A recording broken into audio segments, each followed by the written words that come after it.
स्पष्ट एवं मधुर तान छेड़ी। भगवान का वह वंशी वादन भगवान के प्रेम को, उनके मिलन की लालसा को अत्यंत उकसाने वाला, बढ़ाने वाला था। यूं तो श्याम सुंदर ने पहले से ही गोपियों के मन को अपने वश में कर रखा था। अब तो उनके मन की सारी वस्तुएं भय, संकोच, धैर्य, मर्यादा आदि की वृत्तियां भी छीन ली। वंशी ध्वनि सुनते ही उनकी विचित्र गति हो गई। जिन्होंने एक साथ साधना की थी श्री कृष्ण को पति रूप में प्राप्त करने के लिए, वे गोपियां भी एक दूसरे को सूचना न देकर, यहां तक कि एक दूसरे से अपनी चेष्टा को छिपाकर जहां वे थे वहां के लिए चल पड़ी। परीक्षित, वे इतने वेग से चली थी कि उनके कानों के कुंडल झोंके खा रहे थे। वंशी ध्वनि सुनकर जो गोपियां दूध दूह रही थी, वे अत्यंत उत्सुकतावश दूध दूहना छोड़कर चल पड़ी। जो चूल्हे पर दूध औटा रही थी, वे उफनता हुआ दूध छोड़कर, और जो लपसी पका रही थी, वे पकी हुई लपसी बिना उतारे ही ज्यों की त्यों छोड़कर चल दी। जो भोजन परस रही थी, वे परसना छोड़कर, जो छोटे छोटे बच्चों को दूध पिला रही थी, वे दूध पिलाना छोड़कर, जो पतियों की सेवा शुश्रूषा कर रही थी, वे सेवा शुश्रूषा छोड़कर, और जो स्वयं भोजन कर रही थी, वे भोजन करना छोड़कर अपने कृष्ण प्यारे के पास चल पड़ी। कोई कोई गोपी अपने शरीर में अंगराग, चंदन और उबटन लगा रही थी, और कुछ आंखों में अंजन लगा रही थी। वे उन्हें छोड़कर तथा उल्टे पलटे वस्त्र धारण कर श्री कृष्ण के पास पहुंचने के लिए चल पड़ी। पिता और पतियों ने, भाई और जाति बंधुओं ने उन्हें रोका, उनकी मंगलमयी प्रेम यात्रा में विघ्न डाला, परंतु वे इतनी मोहित हो गई थीं कि रोकने पर भी न रुकी, न रुक सकी। रुकती कैसे? विश्व विमोहन श्री कृष्ण ने उनके प्राण, मन और आत्मा सब कुछ का अपहरण जो कर लिया था। परीक्षित, उस समय कुछ गोपियां घरों के भीतर थी, उन्हें बाहर निकलने का मार्ग ही न मिला। तब उन्होंने अपने नेत्र मूंद लिए और बड़ी तन्मयता से श्री कृष्ण के सौंदर्य, माधुर्य और लीलाओं का ध्यान करने लगी। परीक्षित, अपने परम प्रियतम श्री कृष्ण के असह्य विरह की तीव्र वेदना से उनके हृदय में इतनी व्यथा, इतनी जलन हुई कि उनमें जो कुछ अशुभ संस्कारों का लेश मात्र अवशेष था, वह भस्म हो गया। इसके बाद तुरंत ही ध्यान लग गया। ध्यान में उनके सामने भगवान श्री कृष्ण प्रकट हुए। उन्होंने मन ही मन बड़े प्रेम से, बड़े आवेग से उनका आलिंगन किया। उस समय उन्हें इतना सुख, इतनी शांति मिली कि उनके सब के सब पुण्य के संस्कार एक साथ ही क्षीण हो गए। परीक्षित, यद्यपि उनका उस समय श्री कृष्ण के प्रति जार भाव भी था, तथापि कहीं सत्य वस्तु भी भाव की अपेक्षा रखती है। उन्होंने जिनका आलिंगन किया, चाहे किसी भी भाव से किया हो, वे स्वयं परमात्मा ही तो थे। इसलिए उन्होंने पाप और पुण्य रूप कर्म के परिणाम से बने हुए गुणमय शरीर का परित्याग कर दिया। इस शरीर से भोगे जाने वाले कर्म बंधन तो ध्यान के समय ही छिन्न भिन्न हो चुके थे। राजा परीक्षित ने पूछा, भगवान, गोपियां तो भगवान श्री कृष्ण को केवल अपना परम प्रियतम ही मानती थी, उनका उनमें ब्रह्म भाव नहीं था। इस प्रकार उनकी दृष्टि प्राकृत गुणों में ही आसक्त दिखती है। ऐसी स्थिति में उनके लिए गुणों के प्रवाह रूप इस संसार की निवृत्ति कैसे संभव हुई? श्री सुखदेव जी ने कहा, परीक्षित, मैं तुमसे पहले ही कह चुका हूं कि चेदिराज शिशुपाल भगवान के प्रति द्वेष भाव रखने पर भी अपने प्राकृत शरीर को छोड़कर अप्राकृत शरीर से उनका पार्षद हो गया। ऐसी स्थिति में जो समस्त प्रकृति और उसके गुणों से अतीत भगवान श्री कृष्ण की प्यारी हैं और उनसे अनन्य प्रेम करती हैं, वे गोपियां उन्हें प्राप्त हो जाएं, इसमें कौन सी आश्चर्य की बात है? परीक्षित, वास्तव में भगवान प्रकृति संबंधी वृद्धि, विनाश, प्रमाण, प्रमेय और गुण गुणी भाव से रहित हैं। वे अचिंत्य, अनंत, अपराकृत परम कल्याण स्वरूप गुणों के एकमात्र आश्रय हैं। उन्होंने यह जो अपने को तथा अपनी लीला को प्रकट किया है, उसका प्रयोजन केवल इतना ही है कि जीव उसके सहारे अपना परम कल्याण संपादन करे। इसलिए भगवान से केवल संबंध हो जाना चाहिए। वह संबंध चाहे जैसा हो, काम का हो, क्रोध का हो या भय का हो, स्नेह, नातेदारी या सौहार्द का हो, चाहे जिस भाव से भगवान में नित्य निरंतर अपनी वृत्तियां जोड़ दी जाएं, वे भगवान से ही जुड़ती हैं। इसलिए वृत्तियां भगवन्मय हो जाती हैं और उस जीव को भगवान की ही प्राप्ति होती है। परीक्षित, तुम्हारे जैसे परम भागवत भगवान का रहस्य जानने वाले भक्त को श्री कृष्ण के संबंध में ऐसा संदेह नहीं करना चाहिए। योगेश्वरों के भी ईश्वर अजन्मा भगवान के लिए भी यह कोई आश्चर्य की बात है। अरे, उनके संकल्प मात्र से भौहें के इशारे से सारे जगत का परम कल्याण हो सकता है। जब भगवान श्री कृष्ण ने देखा कि व्रज की अनुपम विभूतियां गोपियां मेरे बिल्कुल पास आ गई हैं, तब उन्होंने अपनी विनोद भरी वाक चातुरी से उन्हें मोहित करते हुए कहा, क्यों ना हो, भूत, भविष्य और वर्तमान काल के जितने वक्ता हैं उनमें वे ही तो सर्वश्रेष्ठ हैं। भगवान श्री कृष्ण ने कहा, महाभाग्यवती गोपियों, तुम्हारा स्वागत है। बतलाओ, तुम्हें प्रसन्न करने के लिए मैं कौन सा काम करूं? व्रज में तो सब कुशल मंगल है ना?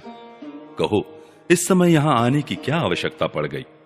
सुंदरी गोपियों, रात का समय है, यह स्वयं ही बड़ा भयावना होता है और इसमें बड़े बड़े भयावने जीव जंतु इधर उधर घूमते रहते हैं। अतः तुम सब तुरंत व्रज में लौट जाओ। रात के समय घोर जंगल में स्त्रियों को नहीं रुकना चाहिए। तुम्हें न देखकर तुम्हारे माँ बाप, पति पुत्र और भाई बंधु ढूंढ रहे होंगे। उन्हें भय में न डालो। तुम लोगों ने रंग बिरंगे पुष्पों से लदे हुए इस वन की शोभा को देखा।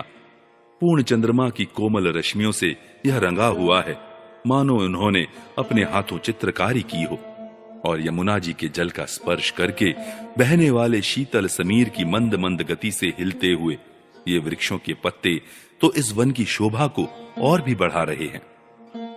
परंतु अब तो तुम लोगों ने यह सब कुछ देख लिया।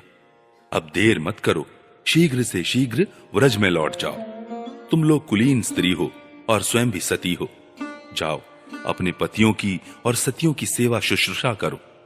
देखो, तुम्हारे घर के नन्हे नन्हे बच्चे और गौओं के बछड़े रो रंभा रहे हैं। उन्हें दूध पिलाओ, गौएं दूहो। अथवा यदि मेरे प्रेम से परवश होकर तुम लोग यहां आई हो तो इसमें कोई अनुचित बात नहीं हुई। यह तो तुम्हारे योग्य ही है, क्योंकि जगत के पशु पक्षी तक मुझसे प्रेम करते हैं, मुझे देखकर प्रसन्न होते हैं। कल्याणी गोपियों, स्त्रियों का परम धर्म यही है कि वे पति और उसके भाई बंधुओं की निष्कपट भाव से सेवा करे और संतान का पालन पोषण करे। जिन स्त्रियों को उत्तम लोक प्राप्त करने की अभिलाषा हो, वे पातकी को छोड़कर और किसी भी प्रकार के पति का परित्याग न करे, भले ही वह बुरे स्वभाव वाला, भाग्यहीन, वृद्ध, मूर्ख, रोगी या निर्धन ही क्यों ना हो। कुलीन स्त्रियों के लिए जार पुरुष की सेवा सब तरह से निंदनीय ही है। इससे उनका परलोक बिगड़ता है, स्वर्ग नहीं मिलता, इस लोक में अपयश होता है। यह कुकर्म स्वयं तो अत्यंत तुच्छ क्षणिक है ही, इसमें प्रत्यक्ष वर्तमान में भी कष्ट ही कष्ट है। मोक्ष आदि की तो बात ही कौन करे, यह साक्षात परम भय नरक आदि का हेतु है। गोपियों, मेरी लीला और गुणों के श्रवण से, रूप के दर्शन से, उन सब के कीर्तन और ध्यान से मेरे प्रति जैसे अनन्य प्रेम की प्राप्ति होती है, वैसे प्रेम की प्राप्ति पास रहने से नहीं होती। इसलिए तुम लोग अभी अपने अपने घर लौट जाओ। श्री सुखदेव जी कहते हैं, परीक्षित, भगवान श्री कृष्ण का यह अप्रिय भाषण सुनकर गोपियां उदास खिन्न हो गईं। उनकी आशा टूट गई। वे चिंता के अथाह एवं अपार समुद्र में डूबने उतराने लगी। उनके बिंबा फल के समान लाल लाल अधर शोक के कारण चलने वाली लंबी और गर्म सांस से सूख गए। उन्होंने अपने मुंह नीचे की ओर लटका लिए। वे पैर के नखों से धरती कुरेदने लगी। नेत्रों से दुख के आंसू बह बहकर काजल के साथ वक्ष स्थल पर पहुंचने और वहां लगी हुई केसर को धोने लगे। उनका हृदय दुख से इतना भर गया कि वे कुछ बोल न सकी, चुपचाप खड़ी रह गईं। गोपियों ने अपने प्यारे श्याम सुंदर के लिए सारी कामनाएं, सारे भोग छोड़ दिए थे। श्री कृष्ण में उनका अनन्य अनुराग, परम प्रेम था। जब उन्होंने अपने प्रियतम श्री कृष्ण की यह निष्ठुरता से भरी बात सुनी, जो बड़ी ही अप्रिय सी मालूम हो रही थी, तब उन्हें बड़ा दुख हुआ। आंखें रोते रोते लाल हो गईं, आंसुओं के मारे रूंध गईं। उन्होंने धीरज धारण करके अपनी आंखों के आंसू पोंछे और फिर प्रणय कोप के कारण वे गदगद वाणी से कहने लगी। गोपियों ने कहा, प्यारे श्री कृष्ण, तुम घट घट व्यापी हो, हमारे हृदय की बात जानते हो। तुम्हें इस प्रकार निष्ठुरता भरे वचन नहीं कहने चाहिए। हम सब कुछ छोड़कर केवल तुम्हारे चरणों में ही प्रेम करती हैं। इसमें संदेह नहीं कि तुम स्वतंत्र और हठीले हो, तुम पर हमारा कोई वश नहीं है। फिर भी तुम अपनी ओर से जैसे आदि पुरुष भगवान नारायण कृपा करके अपने मुमुक्षु भक्तों से प्रेम करते हैं, वैसे ही हमें स्वीकार कर लो, हमारा त्याग मत करो। प्यारे श्याम सुंदर, तुम सब धर्मों का रहस्य जानते हो। तुम्हारा यह कहना कि अपने पति, पुत्र और भाई बंधुओं की सेवा करना ही स्त्रियों का स्वधर्म है, अक्षरशः ठीक है। परंतु इस उपदेश के अनुसार हमें तुम्हारी ही सेवा करनी चाहिए, क्योंकि तुम ही सब उपदेशों के पद हो, साक्षात भगवान हो। तुम ही समस्त शरीरधारियों के सुहृद हो, आत्मा हो और परम प्रियतम हो। आत्मज्ञान में निपुण महापुरुष तुमसे ही प्रेम करते हैं, क्योंकि तुम नित्य प्रिय एवं अपने ही आत्मा हो। अनित्य एवं दुखद पति पुत्रादि से क्या प्रयोजन है? परमेश्वर, इसलिए हम पर प्रसन्न हो, कृपा करो कमल नयन। चिरकाल से तुम्हारे प्रति पाली पोसी आशा अभिलाषा की लहलहाती लता का छेदन मत करो। मनमोहन, अब तक हमारा चित्त घर के काम धंधों में लगता था, इसी से हमारे हाथ भी उनमें रमे हुए थे। परंतु तुमने हमारे देखते देखते हमारा वह चित्त लूट लिया। इसमें तुम्हें कोई कठिनाई भी नहीं उठानी पड़ी। तुम तो सुख स्वरूप हो ना। परंतु अब तो हमारी गतिमति निराली ही हो गई है। हमारे ये पैर तुम्हारे चरण कमलों को छोड़कर एक पग भी हटने के लिए तैयार नहीं है, नहीं हट रहे हैं। फिर हम व्रज में कैसे जाएं? और यदि वहां जाएं भी तो करें क्या? प्राणवल्लभ, हमारे प्यारे सखा, तुम्हारी मंद मंद मधुर मुस्कान, प्रेम भरी चितवन और मनोहर संगीत ने हमारे हृदय में तुम्हारे प्रेम और मिलन की आग धधका दी है। उसे तुम अपने अधरों की रसधारा से बुझा दो, नहीं तो प्रियतम, हम सच कहती हैं, तुम्हारी विरह व्यथा की आग से हम अपने अपने शरीर जला देंगी और ध्यान के द्वारा तुम्हारे चरण कमलों को प्राप्त करेंगी। प्यारे कमल नयन, तुम वनवासियों के प्यारे हो और वे भी तुमसे बहुत प्रेम करते हैं। इससे प्राय तुम उन्हीं के पास रहते हो। यहां तक कि तुम्हारे जिन चरण कमलों की सेवा का अवसर स्वयं लक्ष्मी जी को भी कभी कभी ही मिलता है, उन्हीं चरणों का स्पर्श हमें प्राप्त हुआ। जिस दिन यह सौभाग्य हमें मिला और तुमने हमें स्वीकार करके आनंदित किया, उसी दिन से हम और किसी के सामने एक क्षण के लिए भी ठहरने में असमर्थ हो गई हैं। पति पुत्रादिकों की सेवा तो दूर रही।